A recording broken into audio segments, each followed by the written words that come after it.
position that it is sincerely interested in putting an end to the war in Ukraine, but for that to happen, all of the root causes of the crisis must be eliminated.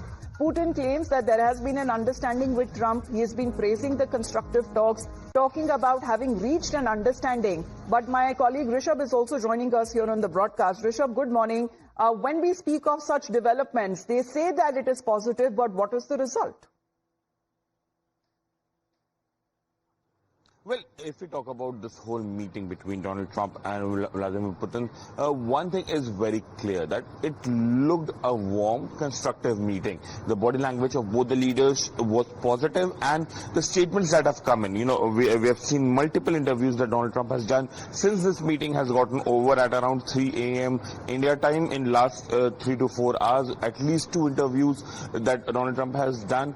He says that things were constructive, things were productive, and a lot many things, quote unquote, a lot many things have been agreed upon.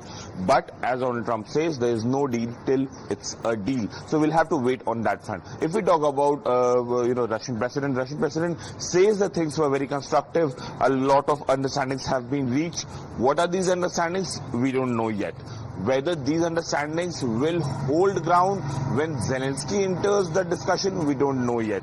But it will be interesting to see what both the sides will take forward when Ukraine comes on the table, and what will Russia and Ukraine agree. And as a senior colleague Shinjo was pointing out, that whether Russia will agree to leave all these areas that it has annexed since 2022, or for that matter 2014 as well, that is Crimea, or for that matter Donbass and Luhansk, if they agree to leave that area, looks like a deal. But if they don't, then whether territorial integrity will be compromised and Ukraine will be agreeing to it. That remains to be seen, exactly, because there's no deal until there's a deal. Sarah, what's your understanding of this meeting, 2.5-hour long meeting that happened between the two world leaders?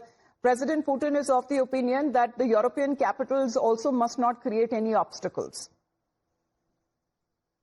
Yeah, I don't think there was any positive results to this meeting. They haven't clarified. They're saying there was some meeting of the minds, but they're not clarifying what meeting of the minds happened here. And I think it's just been a total win for Putin.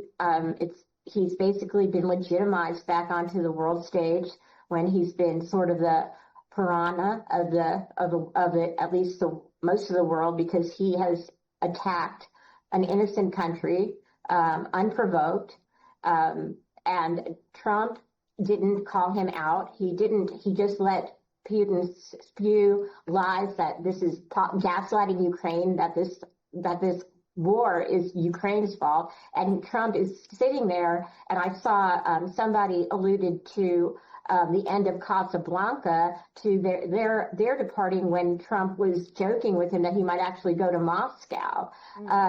This is, again, Putin has had many. He is a very smart. He's a genius, and he's an ex-KGB agent. And Trump is out of his league. And really, this was just a waste of money and time, and just a lot of pure propaganda. And I was really disgusted.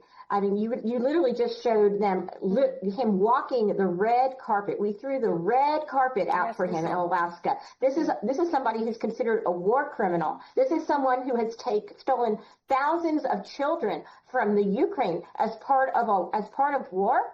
I mean, this is insane, and I think that this is going to go down in history as a very bad moment for America.